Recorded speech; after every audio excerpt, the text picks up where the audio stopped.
perform a basic cut drill here. I like to follow our Icky Shuffle up with this drill because it's forcing you or ingraining that footwork from the ladder into something on the field that's a little bit more practical to the game of lacrosse. What's going to happen here is our athletes are going to line up, and I have the cone set up with about 4 yards in between, about 3 yards as far as the width goes. But what you want to do here is change it consistently.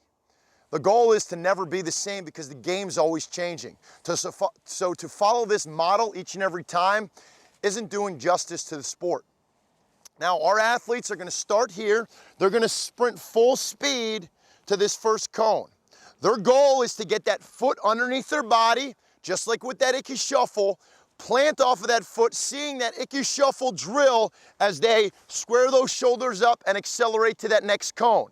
Foot underneath, change the direction, making sure you have bend, Icky Shuffle, drive off.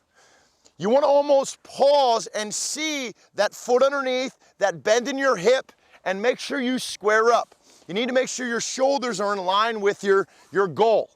If we're running crossover, the chance of being on the ground is much higher and the chance of getting to potential speed is much lower. We're going to use resistance on this that's going to slow them down so they can think about it. It's also going to exaggerate every flaw they have.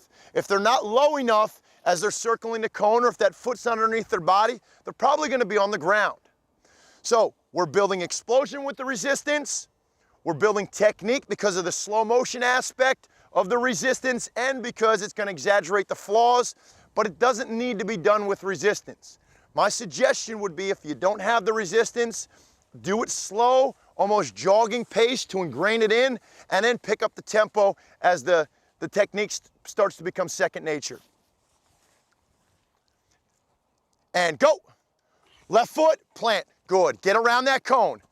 There you go. See that foot underneath. That's an excellent job. Ready? Go. Foot underneath. Foot underneath. Foot underneath. Very good. Now, he made a great mistake here, and he's going to learn from that. On this step, he reached. A lot of times the guys are going to put themselves out of position by extending for that finish line or where they think is the finish line. This sport constantly changes.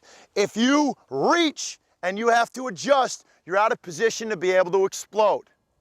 Now, we're going to go through this a number of different ways as far as reps and as far as setup goes. It depends what our goals are. We can use this as a conditioning drill, we can use it as an explosion drill, but first and foremost, we're going to use it as a technique drill to try and get better at the game.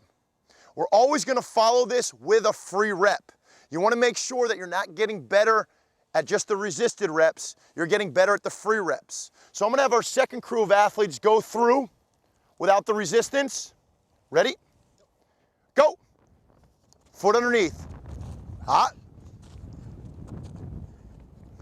I'm going to hold you there, and we're going to pick apart some technique. We talked in past drills about leaving our feet. We saw that both feet were in the air, and he did more of a jump stop. You want to make sure you have contact so you can constantly have the ability to adjust. The other thing that happened there was he got his foot outside the framework of your body. You saw that little slide. That's a great tool.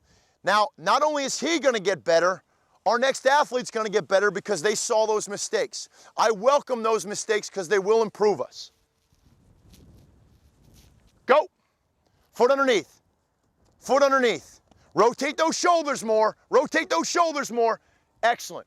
Great job keeping that foot underneath. The only thing that he needs to improve is squaring up on each cone so that he can get to that potential speed.